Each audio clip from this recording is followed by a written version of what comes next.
안녕하세요. 사연 읽어주는 남녀입니다. 오늘도 와주셔서 감사드리며 그럼 오늘의 사연 바로 소개해드리겠습니다. 저는 작년에 결혼 생활 11년을 정리하고 이혼을 했습니다. 이혼 전 저는 남편과 두 아이를 키우며 평범한 가정주부로 지내고 있었어요. 7살 아들과 5살 딸, 두 아이를 돌보며 바쁜 일상을 보내고 있었죠. 남편은 늘 성실했고 가정에도 충실한 사람이라고 믿어왔습니다. 그런데 재작년부터 남편의 행동에 이상함을 느끼기 시작했어요. 의심의 시작은 결혼 10주년 때였습니다. 남편이 결혼 10주년을 기념해서 저에게 작은 상자를 건넸죠. 그 상자 안에는 예쁜 반지가 들어있었습니다. 여보, 결혼 10주년 기념해서 준비한 거야. 마음에 들어? 사랑해. 그리고 고마워. 나와 결혼해줘서. 그리고 우리 애들 잘 키워줘서.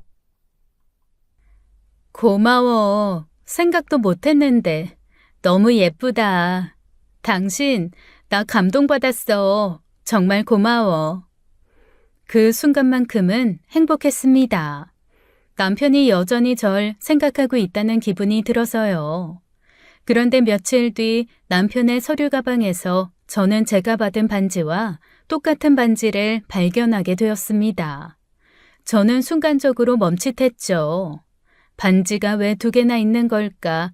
잘못 산 걸까 싶었지만 남편은 평소 꼼꼼하고 실수하지 않는 사람이었습니다. 그런 그가 실수로 똑같은 반지를 2개씩 살 사람은 절대 아니었어요. 그때부터 제 머릿속에서 지워지지 않는 의심이 시작됐습니다. 혹시 남편이 다른 여자에게도 똑같은 반지를 선물한 게 아닐까 하고요. 일단 제가 그 반지를 발견한 것을 남편에게 따져 묻지 않았어요. 조용히 추가 증거를 확보하기 위해 남편을 살펴보았습니다. 하지만 남편은 워낙 철두철미한 사람이었죠. 외도를 저지른다고 해도 흔적을 쉽게 남기는 사람이 아니었어요. 남편의 휴대폰은 항상 잠겨 있었고 몰래 열어보아도 휴대폰 안에 의심이 될 만한 증거는 없었거든요. 결국 혼자 끙끙 앓던 저는 더 이상 참을 수 없어서 가장 가까운 친구에게 고민을 털어놓았습니다. 친구는 제 얘기를 듣고는 한숨을 쉬더니 자기 지인 이야기를 해주더군요. 믿을 사람 없다더니 네 남편이 그럴 줄 정말 몰랐다. 회사 직분이 모르는 줄 알았는데 얼마 전에 내 친구 남편도 바람났었어. 그래서 사내만에 맨날 싸우다가 결국 이혼했거든. 그때 친구 남편 놈이 증거 있냐고 딱 잡아댔는데 내 친구가 흥신소에 의뢰해서 증거를 딱 잡았거든. 흥신소? 그거 막 무서운 사람들 아니야? 문신 있고 사람 협박하고 때리는. 지금이 쌍팔년도니? 그 사람들도 다 비즈니스 하는 사람들이야. 그냥 멀쩡한 일반인들이야. 내 친구도 남편이 증거를 안 남겨서 이혼하는데 엄청 고생했거든. 근데 흥신소에 의뢰하니 그 증거 딱 1달 걸리더라. 그래? 저는 친구의 말을 듣고 고민에 빠졌습니다. 그동안 남편은 제 의심을 비웃듯 교묘하게 빠져나가고 있긴 했어요. 외도의 명백한 증거를 찾을 수 없었죠. 흥신소라는 곳이 정말 일 처리를 잘해줄까 의심도 들었지만 친구가 적극 추천하기에 한번 믿어보기로 했습니다. 사실 그게 아니면 다른 방법도 없었거든요. 흥신소에 의뢰하기로 마음먹은 저는 본격적으로 움직이기 시작했어요. 인터넷으로 뒤지고 뒤져 믿을 만한 곳을 알아냈죠. 그리고 적지 않은 돈을 주고는 남편의 감시와 외도 증거를 찾아달라고 했습니다. 그런데 역시나 예상만큼 쉽게 풀리지는 않더군요. 남편 놈이 워낙 꼼꼼한 인간이기에 증거 따위가 없었거든요. 남편 가방에서 우연히 반지를 발견한 게 정말 천운일 정도였어요. 그렇게 몇 달이 지나도 확실한 증거는 나오지 않았습니다. 남편은 그저 회사 집을 오가기만 하고 있었고요. 초조해지더라고요. 내가 잘못 짚었나 싶기도 하고요. 매번 흥신소에서 오는 보고서에는 별 내용이 없었어요. 괜히 돈만 날리는 거 아닌가 싶었습니다. 무엇보다 남편 뒷조사를 하는 저를 볼 때마다 이거 내가 혹시 의부증인가 싶은 마음도 들더라고요. 그렇잖아요. 생각해보니 반지 사건도 그래요. 제게 줄 반지에 이상이 있어 하나 더 주문하고 가방에 있던 반지는 반품을 하려고 가지고 있던 것일 수도 있잖아요. 그러니 제가 오해를 하고 실수를 했다는 생각이 들더군요. 그래서 흥신소에 연락해서 이쯤에서 남편 미행을 그만하라고 말하려던 그날 흥신소에서 먼저 연락이 온 겁니다. 사모님, 찾았어요. 이 증거 잡았습니다. 와, 그 순간 정말 오묘한 기분이 들더라고요. 내가 의부증으로 미친 게 아니었구나 싶은 안도감과 함께 남편의 외도가 현실로 다가왔다는 충격이 한꺼번에 몰려왔어요. 그동안 제 상상 속에서만 머물던 일이 실제로 드러났을 때의 그 충격은 생각보다 훨씬 컸습니다. 흥신소에서 보내온 증거는 남편이 내연녀와 함께 호텔에서 만나는 사진이었어요. 문제는 사진을 너무 멀리서 찍어서 명확하지가 않다는 것이었죠. 사진 속에서 남편은 다른 여자를 껴안고 있었는데요. 남편의 상간녀로 의심되는 그 여자는 제가 알지 못하는 사람이었죠. 일단은 이 상황을 받아들여야 했습니다. 이 사진 한 장이 너무나도 확실한 증거였지만 그 한 장만으로는 이혼 소송에서 충분하지 않을 거라는 생각이 들었어요. 남편에게 이 사진을 보여주며 외도를 따져봤자 말이야 어떻게든 만들어 빠져나갈 방법은 충분해 보였죠. 저는 보다 확실한 추가 증거를 흥신소에 요구했습니다. 이에 흥신소는 이번에 새로운 제안을 해왔어요. 남편의 핸드폰을 복제해 실시간으로 그의 메시지와 통화를 모니터링할 수 있는 복제폰을 만들어 보자고요. 그리고 그 정보를 토대로 현장을 덮쳐보자는 말이었죠.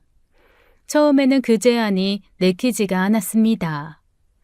그런 방법까지 쓰기는 좀 그러네요.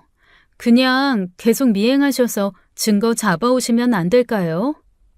사실 남편분이 꽤나 조심성이 많으신 분이에요. 처음 드린 사진도 남편분이 계속 장소를 옮기셔서 간신히 얻어 걸린 사진이고요. 저희도 이런 제안 잘 안 드리는데 그만큼 상황이 어려운 상황이어서요. 문제가 생기진 않겠죠? 네, 걱정하지 마세요. 저희가 완벽하게 진행할 수 있어요. 저희 한번 믿어보시고요. 다만 남편 핸드폰을 저희가 잠깐이라도 손에 넣어야 해요. 그래야만 만들 수 있거든요. 고민해보고 연락드릴게요. 며칠 고민을 했어요. 그리고 결심을 했습니다. 똥을 치워야 하는데 제 손에 똥 묻는 걸 두려워하면 안 되잖아요. 제 이야기 듣는 분들 중 그렇게까지 해야 하냐고 묻는 분들도 분명 있겠지만요. 그때의 저는 정말 그만큼 절박했어요. 그래서 그렇게 하자고 흥신소에 연락을 했습니다. 복제폰을 만들기 위해서는 남편의 핸드폰을 손에 넣어야 했어요. 남편이 잠을 잘 때를 노려서 몰래 손을 대야 하는 상황이었죠. 저는 그때부터 남편을 주의 깊게 살피기 시작했어요. 틈만 나면 기회를 엿보았죠. 하지만 남편 놈은 징하게 조심스럽더군요. 잠을 잘 때도 핸드폰 줄을 팔목에 감고 잠이 들어서 도저히 폰을 뺏을 수가 없었어요.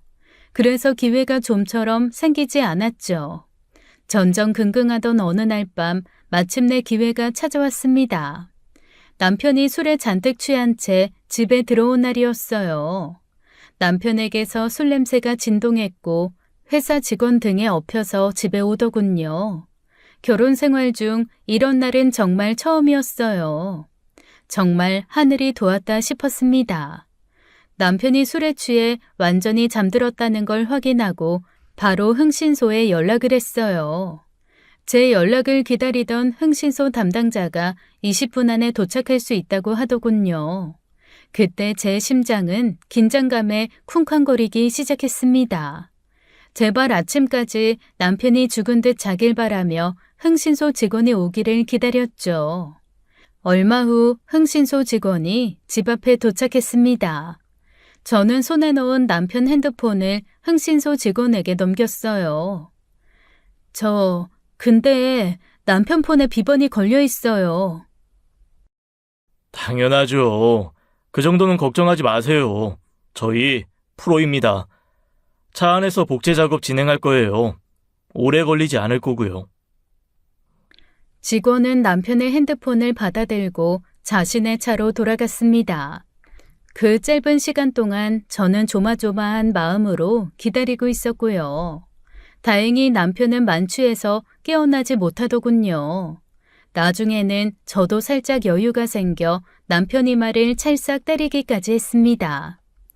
이 인간아, 무단 횡단도 안 하는 내가 너 때문에 별걸 다 한다. 얼마 지나지 않아 흥신소 직원은 남편 핸드폰을 다시 가져왔어요. 복제 작업 끝났고요. 이제 이 핸드폰으로 남편의 통화 기록과 메시지는 실시간으로 확인하실 수 있어요. 사모님께서 보시다가 특이사항 있으면 저희한테 꼭 알려주시고요. 아시겠지만 이 핸드폰으로 확인한 문자 등은 증거로는 사용 못하세요. 네, 알겠어요. 연락드릴게요. 그렇게 저는 다음 날부터 남편 외도의 민낯을 실시간으로 확인할 수 있었어요. 그리고 저는 충격과 분노로 이성을 잃을 뻔했습니다. 정말 제 상상을 아득히 초월하더군요. 남편의 핸드폰 안에는 내연녀와의 주고받은 메시지가 매일매일 차곡차곡 쌓였습니다. 그리고 퇴근 시간에 맞춰 모든 메시지를 싹 지우더군요. 그러니 제가 남편 핸드폰에서 증거를 찾을 수 없었던 겁니다. 이혼 안 해? 이제 그 여자 지겹지 않아? 왜 안 지겹겠어? 뭐 공짜로 내 애들 키워주니 그냥 참고 사는 거지. 그럼 난 언제까지 참고 살아? 나 당신 아내 신경 쓰이는데? 뭐하러 신경을 써? 신경 쓰지 마. 걔는 그냥 내 집에서 살면서 애 키우는 벌레야, 벌레. 그러니까 신경 쓰지 마. 뭐? 벌레? 그러게, 벌레 맞네.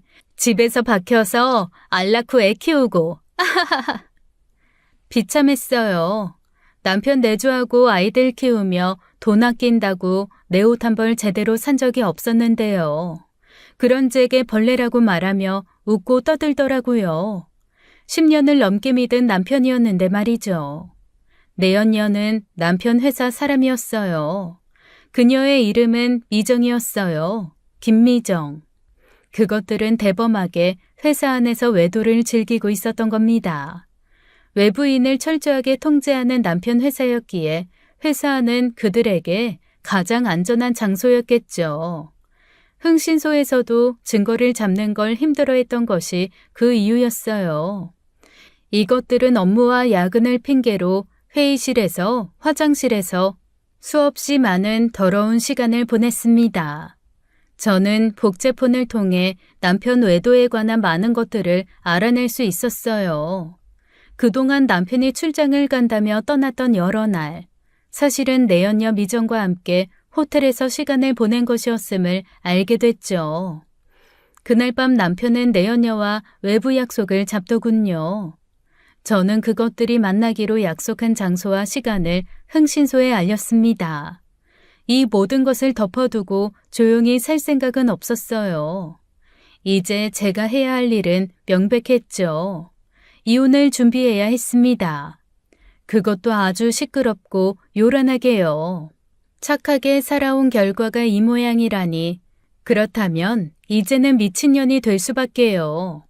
저는 남편과 내연녀의 관계를 온 세상에 폭로하고 그들에게 책임을 묻기로 했습니다.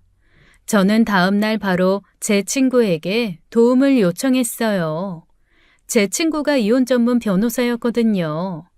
애들 유치원과 어린이집에 보내놓고 친구와 이혼 절차와 관련한 이야기를 나눴습니다.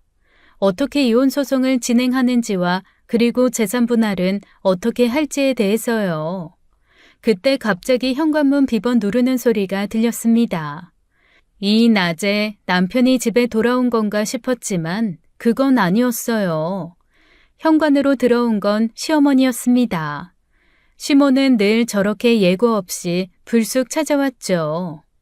시모는 양산을 제가 앉아있는 소파에 퍽하니 던지며 이러더군요. 날이 왜 이렇게 덥니? 아주 오는데 땀으로 샤워했다. 진작 10단지로 이사했으면 집 가까워서 내가 이렇게 힘들게 걸어오지 않았어도 되잖니. 그렇게 이사하라고 해도 고집을 부리더니 하여간 집밖에 몰라서는. 그리고 남편은 한 푼이라도 더 벌어보겠다고 힘들게 일하는데 너는 집에서 퍼질러 앉아서는 에어컨에 친구랑 전화로 수다나 떠냐? 하리나, 미안해. 내가 나중에 다시 전화할게. 넌 어서 콩국수나 삶아라. 아이고 더워. 에어컨 좀 더 세게 틀어봐. 결혼 생활 내내 시어머니는 아무 예고도 없이 저희 집에 찾아와 저를 갈구곤 했어요. 거의 취미생활 정도로 생각하며 이런 행동을 했었죠. 가끔은 주말에도 불쑥 찾아와서는 쉬지도 못하게 했습니다. 저는 그 모든 걸 다 견뎌왔어요. 어쨌거나 사랑하는 남편의 어머니셨으니까요. 하지만 이젠 아니었죠. 제가 남편의 외도를 알아버렸잖아요. 남편하고 남이 될 상황에 제가 뭐하러 이 막대먹은 여자의 행동을 참겠습니까? 이혼을 결심한 상태에서 시어머니의 이 막대먹은 행동을 참을 이유가 없었죠. 직접 만들어 드세요. 뭐라고? 이게 더위를 먹었나? 너 다시 말해봐. 직접 만들어 드시라고요. 그리고 저 이혼 준비해야 돼서 바쁘니까 그냥 가세요. 저 남편이랑 이혼할 거예요. 순간 시어머니의 얼굴이 일그러졌어요. 시어머니 말을 빌려 비빌 언덕도 볼품도 없는 제가 그 잘나신 댁의 아들과 이혼을 한다고 하니 황당했겠죠. 시어머니는 곧바로 눈을 부릅뜨고 저를 노려보며 화를 내더라고요. 너 지금 이혼이라고 했냐? 요즘 젊은 것들이 미쳤다 하더만 이제 네가 미쳤나 보다. 어디 여편네가 이혼을 입에 담어? 집에서 쳐놀고 먹으니 대가리에 아주 헛생각만 한가득하지? 늘 이렇게 저를 깔보고 무시하고 모든 잘못을 저에게 떠넘기던 시어머니의 태도가 이제는 견딜 수 없게 느껴졌어요. 저는 그동안 꾹꾹 참아왔던 말들을 쏟아내기 시작했습니다. 미치죠. 제가 안 미치겠어요? 남편이란 작자가 밖에서 딴 년이랑 놀아나고 있는데요? 그리고 제가 뭘 놀고 먹어요. 그동안 남편 뒷바라지 하면서 애들 키우고 집안일 다 하고 지랄 맞은 성격 때문에 친구도 없이 매일 집에 드나드는 시어머니한테 말 한마디 대꾸 안 하고 다 봉양해드렸는데요. 이쯤 되면 미쳐도 서너 번은 미쳐라 정상이죠. 안 그래요? 자기 아들의 외도 소식에 시어머니는 순간 당황하더군요. 마치 제가 무슨 헛소리를 하는 것처럼 바라봤어요. 얘가 지금 무슨 소리 씨부리는 거야? 딴 년이랑 놀아나다니. 지금 민호가 바람났다고 말하는 거냐? 바람뿐이게요? 당신 아들이 저보고 벌레래요. 집에서 알이 낚아면서 밥이나 축내는. 이게 아줌마 아들이 집 본처를 생각하는 진심이라고요. 그러니 어떡하실래요? 계속 콩국수 타령하시다가 쫓겨나실래요? 아니면 지금 몸성할 때 제발로 제 집에서 나가실래요? 이것이 지금 무슨 말을 하는 것이요? 아무리 네 서방이 잠시 한눈을 팔았어도 네가 어디 감히 시어미한테 그딴 막말을 내뱉어야. 네 눈엔 우리 집안이 그렇게 쉽게 보이는 거요? 서방이 바람났으면 내가 잘못한 건 뭔가 반성할 줄 알아야지. 조용히 안 나가겠다는 뜻이시죠? 그래, 좋아요. 어디 사람이 미치면 얼마나 돌아버리는지 한번 보세요. 남편 하나 바라보고 지금껏 참아왔던 시간들이 너무나도 아깝게 느껴지더군요. 이제는 더 이상 같은 실수를 할 순 없었어요. 저는 시어머니 팔을 잡아서는 집에서 쫓아냈습니다. 거의 던지다시피 쫓아냈죠. 그 와중에도 시모는 제게 소리를 지르더군요. 이거 못 놓냐? 네가 이따위로 내조를 하니 내 아들이 다른 여자한테 가는 거 아니냐? 남자가 왜 바람을 피겠어? 네가 잘했으면 내 착한 아들이 그런 행동을 했겠냐? 착한 남자들 다 뒤졌나 봅니다. 그 말이 너무나도 황당했고 동시에 분노가 치밀어 올랐어요. 아무리 팔은 안으로 굽는다지만 이건 너무 심했죠. 이 상황에서 지금 절 탓하신다고요? 집에 가시는 길에 병원이나 가보세요. 치매 걸리신 게 분명하니까. 누가 잘못했는지 제가 다 물어볼게요. 남편 회사에도 주변 지인들한테도 그리고 아줌마 형제들한테도요. 어디 그때도 내 착한 아들 거리면서 제 탓해보세요. 그리고는 집에서 나가지 않으려고 발버둥 치는 시모를 현관 밖으로 내보냈습니다. 화가 나 부들부들 떠는 시어머니를 뒤로하고 문을 쾅 닫아버렸죠. 그날 밤늦게 남편이 집으로 들어왔어요. 남편은 저를 보고 무심한 얼굴로 말하더군요. 엄마 쫓아냈다며? 오늘 전화 와서는 한참 한탄하시더라. 시모가 집에서 쫓겨나고는 당연히 남편에게 다 말했겠죠. 그래도 저를 보며 미안하다로 이야기를 시작할 줄 알았어요. 하지만 남편에게는 그 정도의 양심도 없더군요. 그 말만 하시디? 다른 말도 하긴 했지. 네가 미쳐서 헛소리 한다고. 나 다른 여자 만나는 거 어떻게 알았냐? 설마 사람 붙였어? 나 미행하냐? 지금 그게 중요해? 적어도 바람피다가 걸리면 미안하다, 잘못했다. 그것도 아니면 오해다. 이런 말이 우선 아니야? 그게 10년 넘게 살아준 아내한테 최소한의 도리 아니냐고. 이 와중에 무슨 도리를 찾아. 그리고 너도 참 매정하다. 아무리 그래도 그 노인네를 이 더운 날 그렇게 쫓아내냐? 콩국수 해드리고 집에 보낼 것이지. 네 엄마 몸성이 보내드린 것만으로도 고맙게 여겨.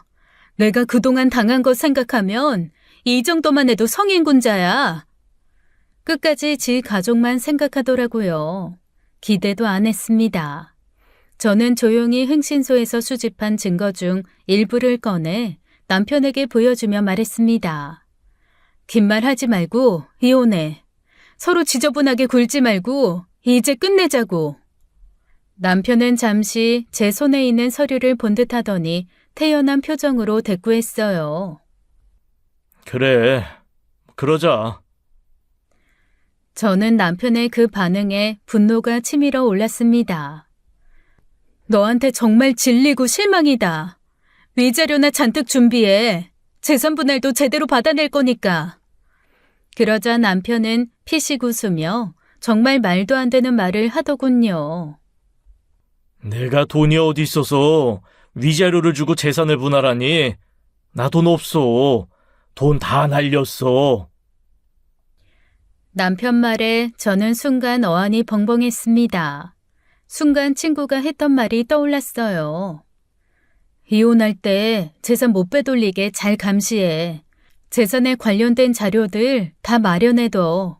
보통 이혼 소송 시작하면 재산부터 빼돌리거든. 아, 이 새끼는 이미 오랫동안 나보다 더 준비를 철저히 했구나 싶었어요.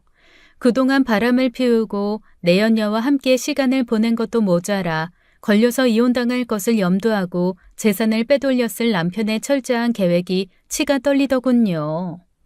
하지만 그 말을 곧이곧대로 믿을 수 없었습니다. 거짓말이 분명했죠. 일단 저는 곧바로 이혼 소송을 준비했습니다. 법이라는 게 괜히 있나요? 아무리 재산을 빼돌리고 숨겼어도 법적으로 찾아내면 다 찾아낼 수 있을 거라 생각했어요. 그래서 변호사 친구에게 말해 함께 이혼 소송을 했습니다. 하지만 남편은 정말 오랜 시간 동안 철두철미하게 이혼 대비 준비를 했더군요. 남편은 사업을 준비하다가 사기를 당했고 그 때문에 모든 재산을 날렸다고 법원에 주장을 했습니다. 참 어처구니가 없었어요. 자기가 사기당한 증거들을 만들어서 보관하고 있을 줄은 정말 상상도 못했습니다. 하지만 저도 이혼 변호사인 제 친구도 남편 말을 믿지 않았어요. 남편놈이 내연녀에게 재산을 모두 빼돌렸다는 심증이 있었거든요. 하지만 그저 심증만으로는 이혼 소송에서 유리한 위치에 설 수 없더라고요. 증거 재판주의 대한민국에서는 아무리 이놈이 의심되어도 증거가 없으면 아무것도 아니었어요. 문제는 저는 증거가 없다는 것이었죠. 일단 찾을 수 있는 건 모두 찾았어요. 정말 다 뒤져보았습니다. 그런데 정말 남편 말처럼 남편놈은 땡전 한 푼 없더군요. 통장 잔고도 0이었을 뿐만 아니라 빚까지 있었어요. 심지어 남편 명의의 아파트는 이금융에까지 담보대출을 받아 깡통이더군요. 그동안 난 왜 아무것도 모르고 멍청하게 살았나 후회가 밀려왔습니다. 남편의 교묘한 거짓말에 제대로 당하고 말았어요. 내연녀와 짜고 오랫동안 준비를 했겠죠. 그렇게 저와 제 변호사 친구는 나름대로 자료들을 준비하고 이혼 소송을 했지만 결과는 처참했습니다. 저는 끝까지 남편이 재산을 숨겼다고 주장했지만 제 말은 받아들여지지 않았어요. 증거가 없는 저희 쪽 주장보다는 사기를 당했다는 남편의 주장을 법원에서 믿어준 거죠. 그럴 수밖에 없었던 이유가 있어요. 왜냐하면 남편은 진짜로 사기를 당했다는 증거뿐 아니라 그 사기에 대한 판결문까지 가지고 있었거든요. 남편에게 사기를 쳤다는 그 사기꾼 놈은 남편의 절친이었어요. 친구에게 코인 사기를 당했다고 남편은 말했지만 어이없는 거짓말이 분명했죠. 아마도 뒤로는 친구와 합의를 했을 테고 남편은 그 친구에게 수고비를 주었을 겁니다. 법원에서는 합의를 했고 초범인이 그 사기꾼 남편 친구에게 집행유예를 주었고요. 정말 제가 할 수 있는 건 아무것도 없었습니다. 결국 저는 재산 분할해서 완전히 빈손으로 이혼하고 말했어요. 모든 것이 무너져 내린 듯한 기분이었습니다. 저는 그날 밤 집에 혼자 앉아 상황을 돌아봤어요. 열받는다고 소리치고 때를 써봤자 변하는 게 뭐가 있나요? 그러니 속에서 치밀어 오르는 분노를 차갑게 식히며 냉정을 찾았죠. 제가 이 상황을 뒤집을 방법을 궁리하며 저는 복수를 결심했습니다. 일단 남편이 내연녀에게 모든 재산을 넘겼다는 심증은 있었지만 증거가 없었어요. 그럼 증거만 찾으면 되잖아요. 그래서 흥신소에 다시 의뢰하기 시작했어요. 이번에는 좀 더 깊이 파헤쳐 남편과 내연녀의 관계에 대한 모든 것을 알아내달라고 했습니다. 흥신소는 다시 남편과 남편의 내연녀를 추적하기 시작했어요. 그리고 몇 달이 지나 저는 생각지도 못한 소식을 듣게 되었습니다. 이혼한 이후 남편과 내연녀가 헤어졌다고 하더라고요. 단순히 헤어진 게 아니라 남편이 내연녀에게 버림받았다고 하더군요. 순간 당혹스러웠어요. 지금 대체 뭐가 어떻게 돌아가는 거지 싶었습니다. 그리고 얼마 지나지 않아 딱 알겠더라고요. 남편 놈도 그 내연녀한테 이용당하고 버려졌구나 하고요. 남편은 외도를 걸릴 것을 대비해 내연녀한테 재산을 모두 옮겨두었고 재산이 이동한 증거 또한 완벽하게 없도록 했어요. 계좌이체 같은 건 단 한 건도 없고 오직 현금으로 옮겼겠죠. 그런데 이 사실은 바꿔 말하면요. 내연녀가 남편 뒤통수를 치고 빼돌린 남편 돈을 혼자 가지고 잠수 타도 남편 놈은 그 돈을 자기 돈이라고 주장할 근거가 없다는 거였어요. 와, 진짜 잠시나마 병신처럼 돌아가는 이 상황에 한참을 웃었습니다. 이상하게도 저는 어쩐지 통쾌한 기분마저 들더군요. 남편이 날 배신하고 철저하게 짠 계획이 결국 멍청한 지한테 부메랑이 되어 돌아온 것이었어요. 하지만 그건 그거고 저는 저였습니다. 저도 계속 웃을 수는 없었죠. 어쨌거나 저도 제가 받아야 할 재산을 한 푼도 못 받고 이혼당한 건 변함없는 사실이었으니까요. 저는 흥신소에 다시 문의했어요. 내연녀한테 내 돈을 돌려받을 방법을요.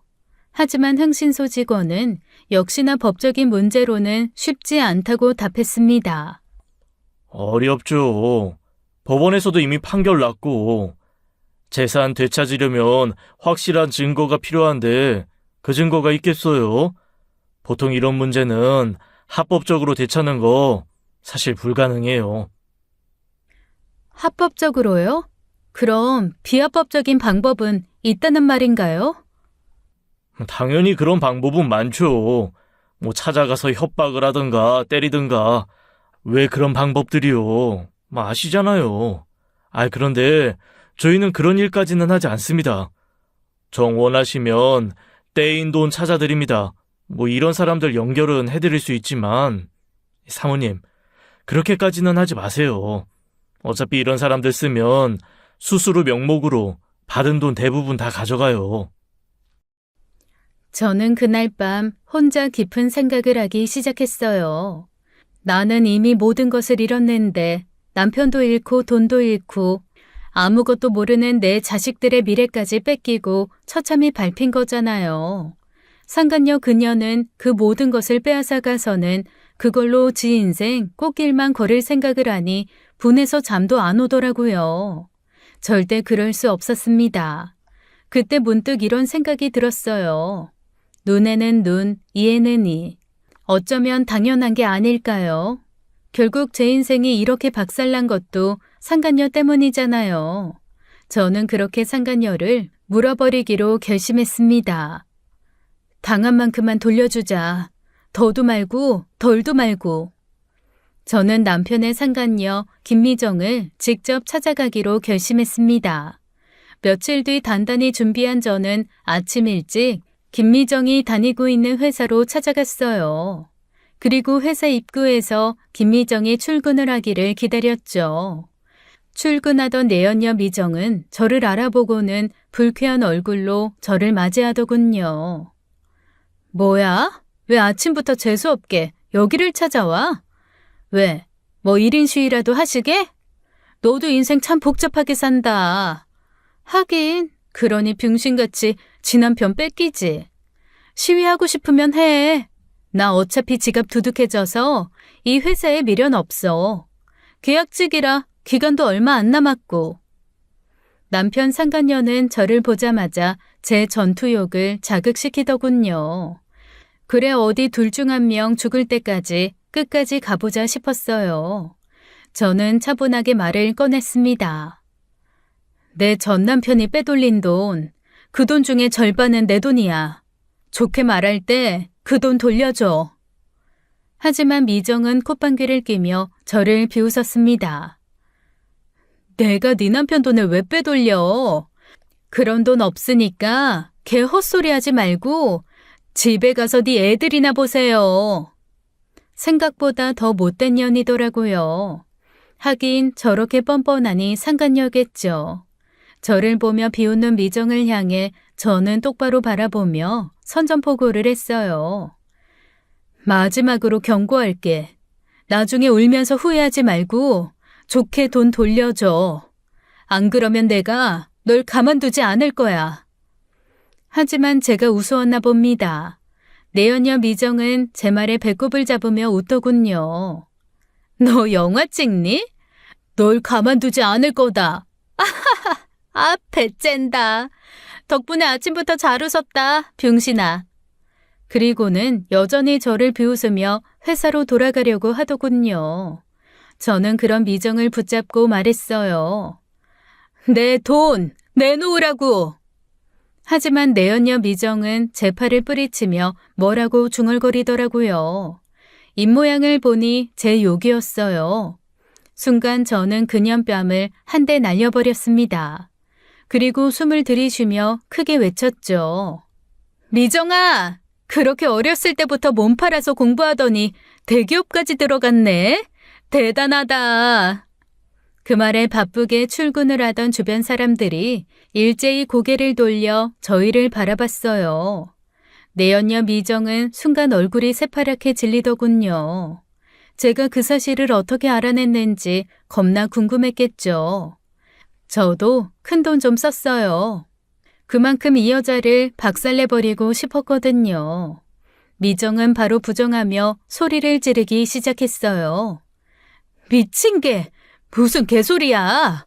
나 그런 적 없어. 저는 내연녀 반응에도 조금도 물러서지 않았습니다.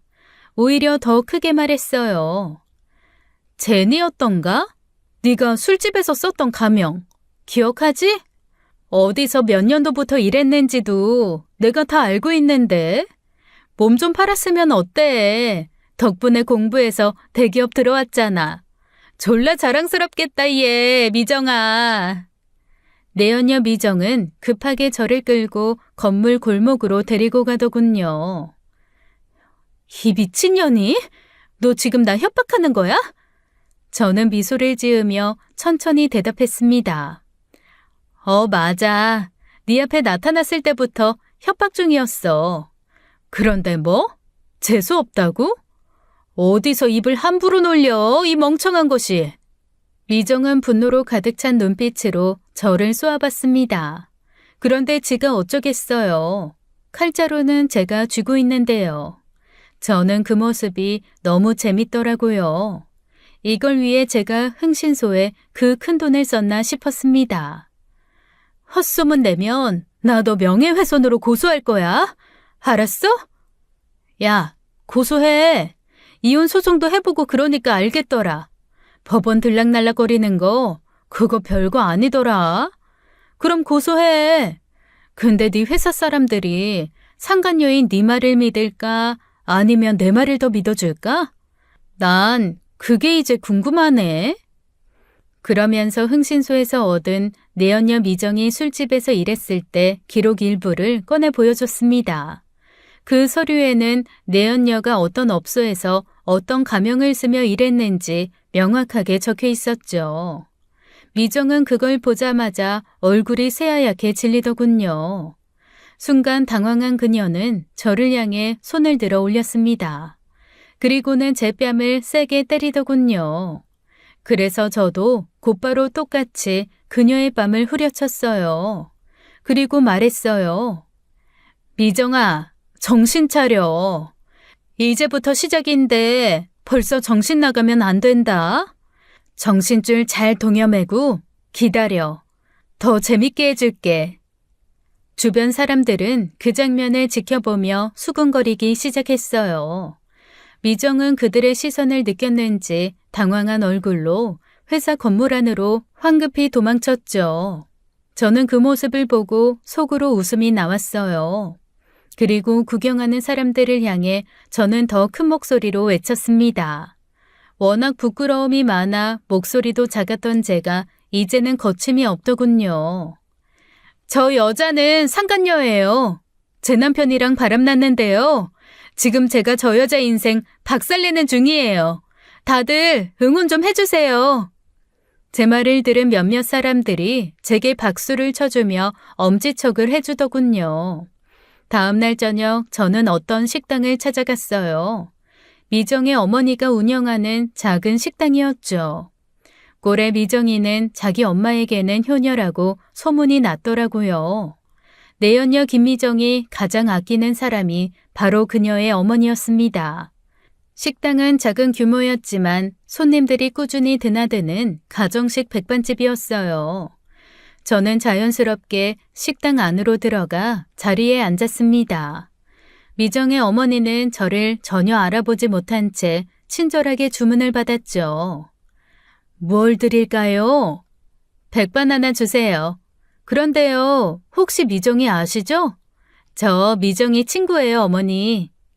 미정 어머니는 제 말을 듣자마자 밝게 웃더라고요. 어머나, 미정이 친구라고요? 세상에, 우리 미정이가 친구는 잘 안 보여줬는데 반가워요. 어디 친구예요? 학교? 회사? 미정이 친구라니 제가 더 챙겨줄게요. 내연녀 미정의 어머니는 아무것도 모른 채 저를 반갑게 맞이해 주셨어요. 그 순간만큼은 그분에게 미안한 마음이 들더라고요. 괜한 죄책감이 들었지만 곧이어 복수의 목표를 떠올리며 마음을 다잡았습니다. 식당 안에서 밥을 먹으며 미정이 어머니를 유심히 살펴봤어요. 그녀는 손님들에게 친절하고 성실하게 일하는 모습이더군요. 저런 분에게서 어떻게 그딴 년이 태어났는지 의아했습니다. 잠시 후 밥이 나오고 저는 느긋하게 식사를 하기 시작했어요.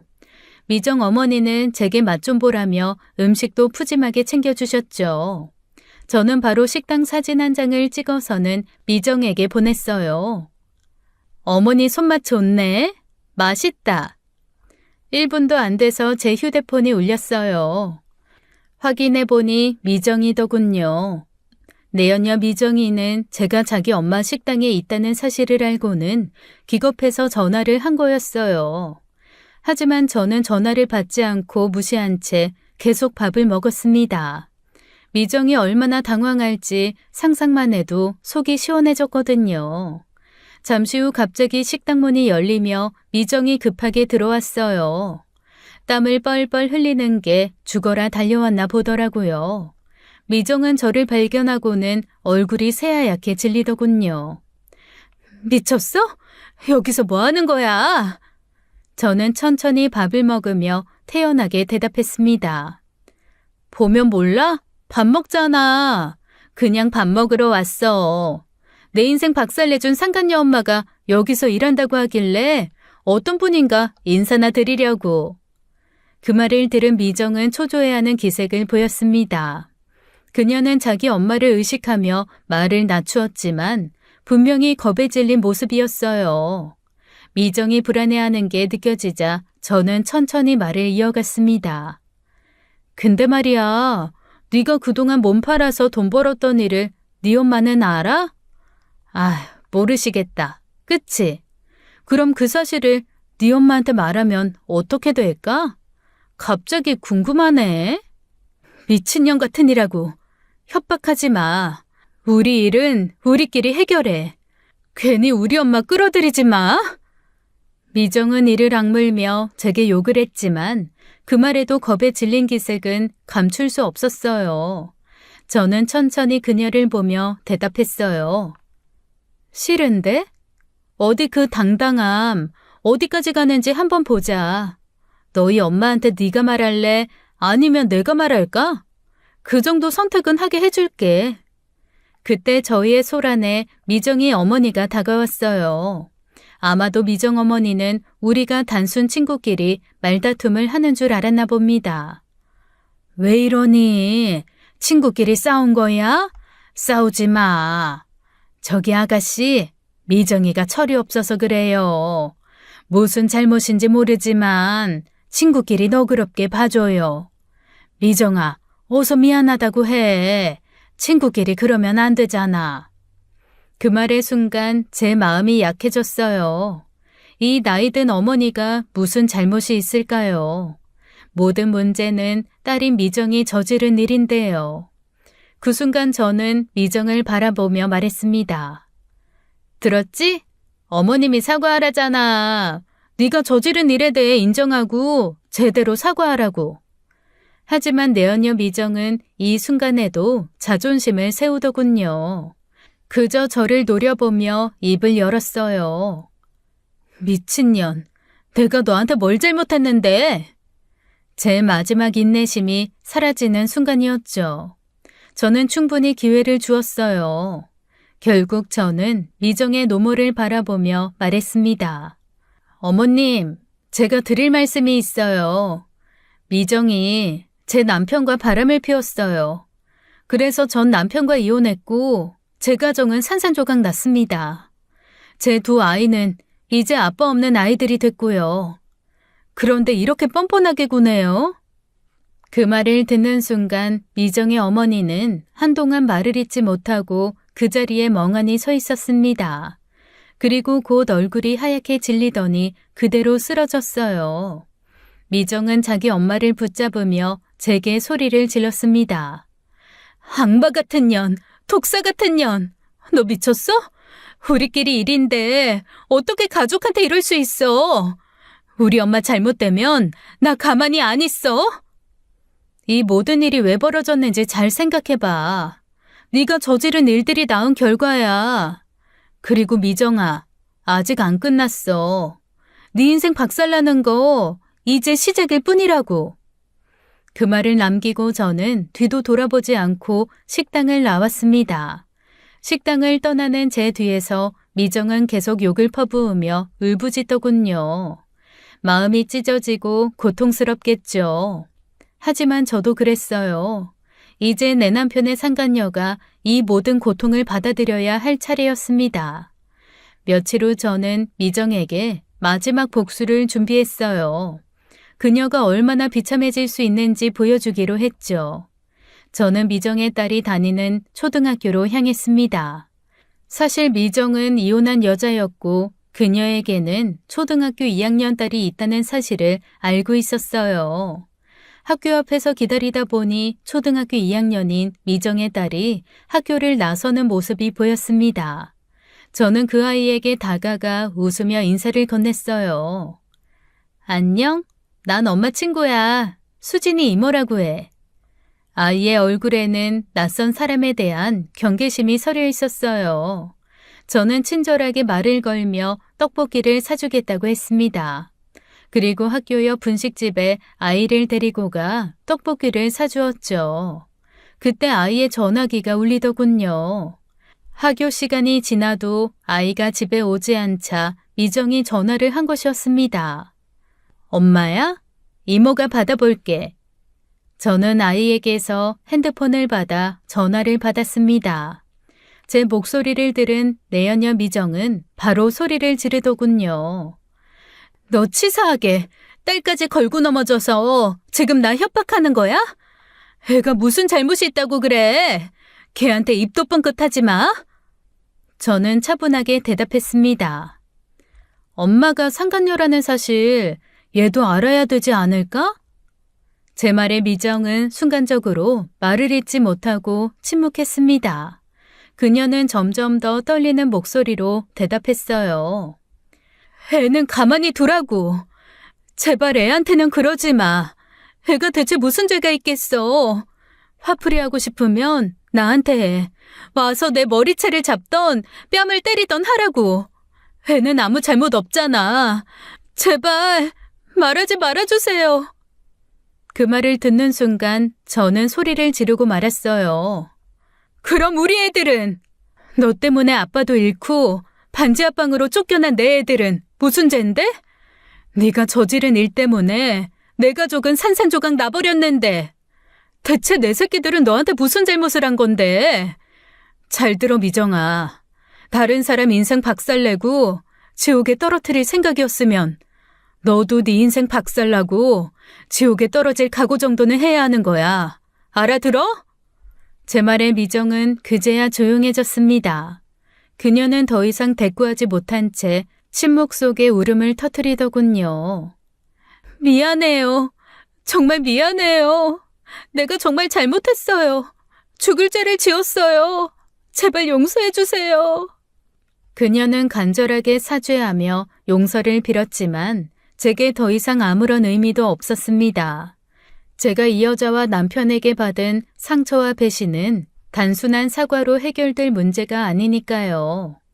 저는 냉정하게 말했습니다. 용서받고 싶으면 교회를 나가서 신에게 용서 빌어. 난 널 용서해 줄 생각 없으니까.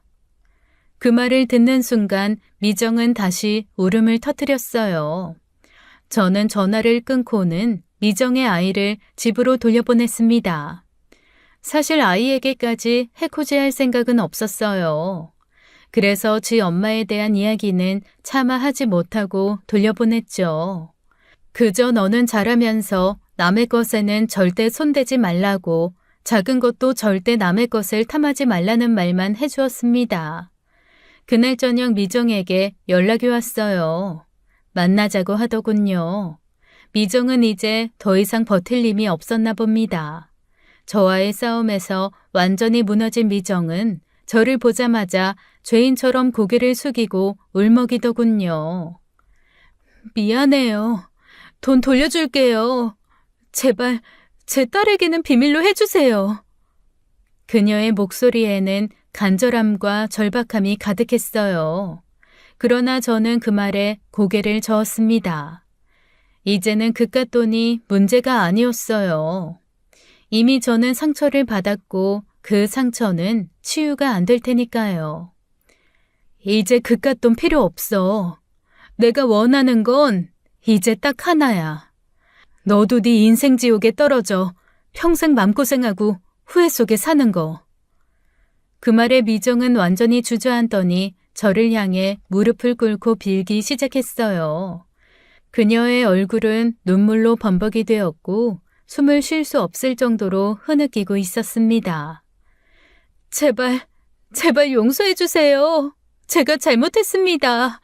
다 내 잘못이야. 정말 죽을 만큼 후회하고 있다고요. 이 여자의 눈물 섞인 간청에도 저는 그 어떤 동정심도 느낄 수 없었어요. 저와 제 가족에게 한 짓을 생각하면 이 여자의 사과는 너무나 가볍게 느껴졌죠.